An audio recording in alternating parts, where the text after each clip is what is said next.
Menteri Dalam Negeri Cahyokumolo menilai kinerja Polri, TNI, dan BIN telah optimal mengamankan Indonesia selama pelaksanaan pemilihan kepala daerah 2015. Mendagri berharap upaya pengamanan tersebut tetap dilakukan sampai penetapan pasangan calon pemenang dan hasil putusan Mahkamah Konstitusi paling lambat tanggal 12 Februari 2016. Selesai, Komandan Apel dapat mengistirahatkan. Menteri Dalam Negeri Cahyokumolo mengapresiasi kinerja Polri, TNI, dan BIN dalam mengamankan pelaksanaan Pilkada serentak 9 Desember lalu.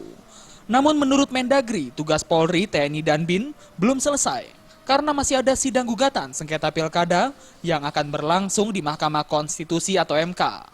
Mendagri memprediksi sidang gugatan Pilkada di MK dapat menimbulkan gejolak jika tidak dapat diantisipasi. Karena itu, Mendagri berharap upaya pengamanan tersebut tetap dilakukan sampai penetapan pasangan calon pemenang dan hasil putusan Mahkamah Konstitusi MK yang paling lambat 12 Februari 2016. Situasi yang harus terus dipantau adalah pada tahap penetapan pasangan calon pemenang, termasuk nanti hasil keputusan Mahkamah Konstitusi yang paling lambat tanggal 12 Februari.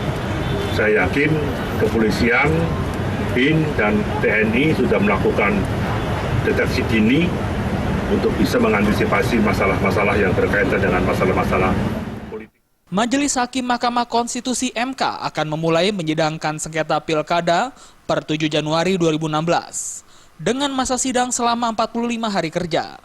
Pada 3 dan 4 Januari, MK akan mulai menetapkan jadwal persidangan dan menguploadnya di website.